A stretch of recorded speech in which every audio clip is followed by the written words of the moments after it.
Okay, we're going to do some work on the frame pawl, the larger of the two pawls. This has been milled top and bottom for the correct .375 plus or minus 3,000 thickness. It's been drilled and reamed for the pivot hole, and it's been CNC profiled, but the edges are still sharp. So what you want to do with this is use the Scotch-Brite wheel. Don't use a belt sander. Make sure you keep the part moving whenever it's touching the wheel, because you want a nice, even deburring job around the edges.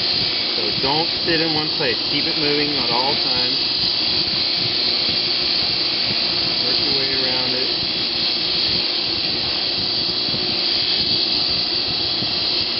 Both sides.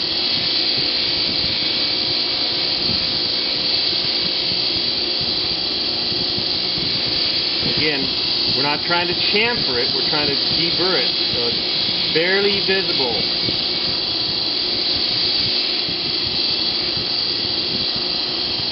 And check it. Go around with your fingers, fingernails, look for sharp places. Okay, that feels pretty good. Now it shows on the drawing,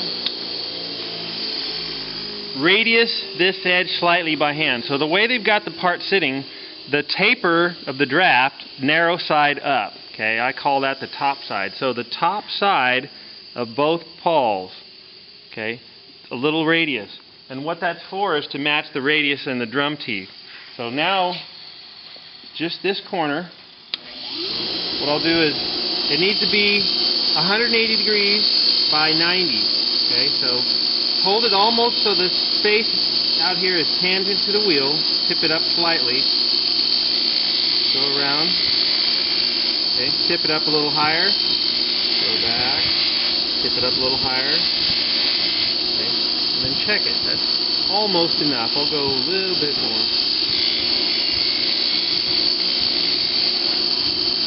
Okay. See a little extra radius? That's enough.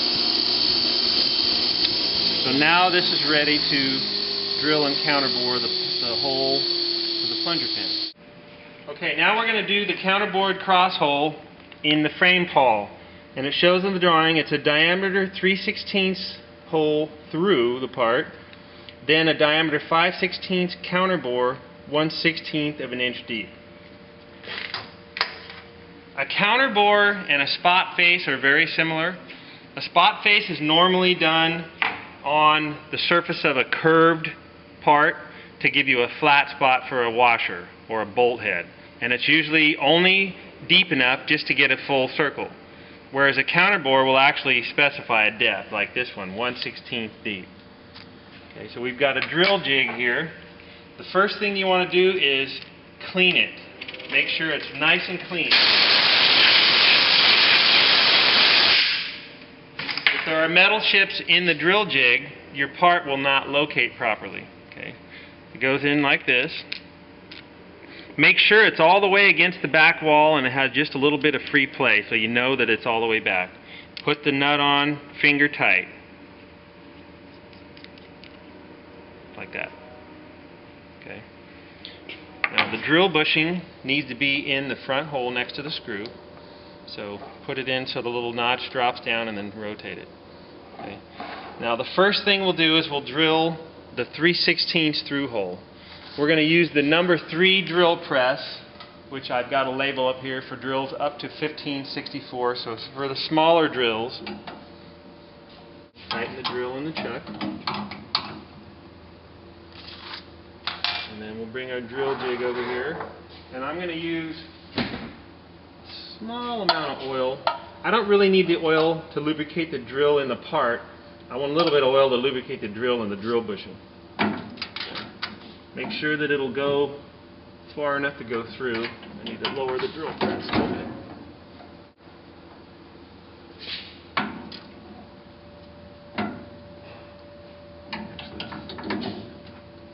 Pull the drill out a little bit.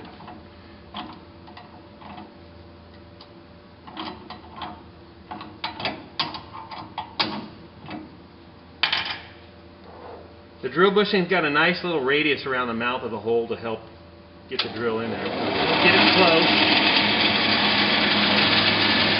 Now when you come in to start the hole, you're on a little bit of a sloped surface because of the draft angle on the casting, so I'll start a little bit gently.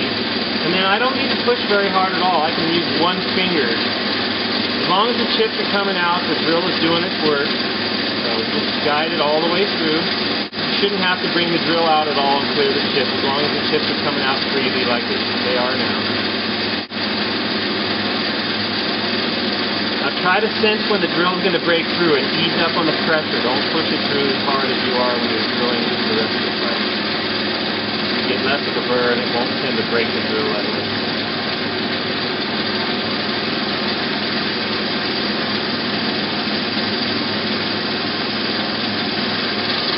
Okay, there we go. There we're through.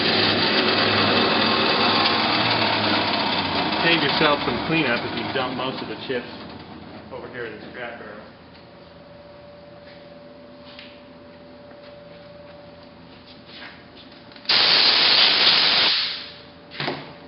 Okay, now take the drill bushing out and put it in this other hole for storage.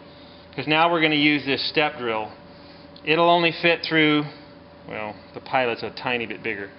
It should be the same diameter as the other drill, but basically what this drill will do is it'll go down and it'll go in that hole and it'll create a larger hole, the counterbore.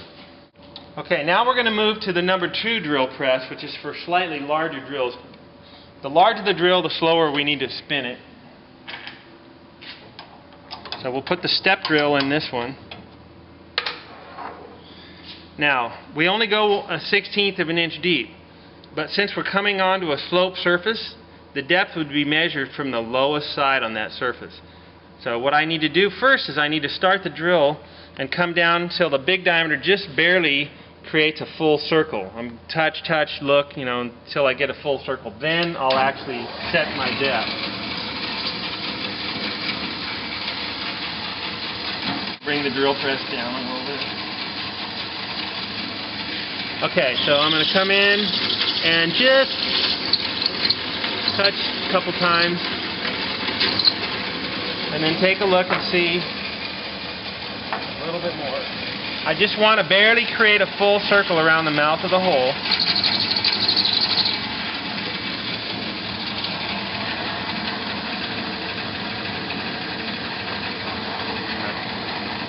Okay, I don't know if you can see in there, but we barely got a full circle around the hole. So now we need to go a 1/16 of an inch deep.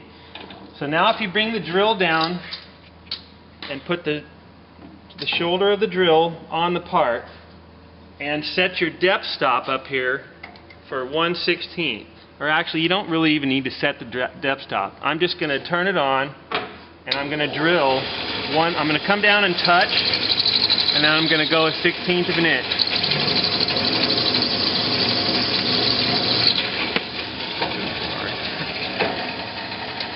Like that. Dump the chips in the scrap bin. Take the part out. And you can actually measure this with the caliper, but that's what I'll do when I grade it. So now we're going to put the nut back on. Return both drills to the drill jig. Very important not to get these mixed up with other drills or let them get lost. Put the bushing back in the front hole. Clean it out. And it's all ready for the next person. Okay, now we've got a sharp edge around the mouth of the counterbore and around the mouth of the 3/16 hole on the back. So turn on the Scotch-Brite wheel again.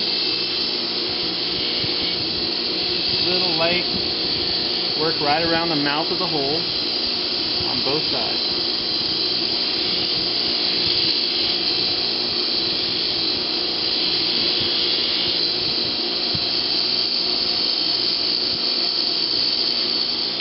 Part already has the lab number on it. That's a size, it's a little undersized. This part's now ready.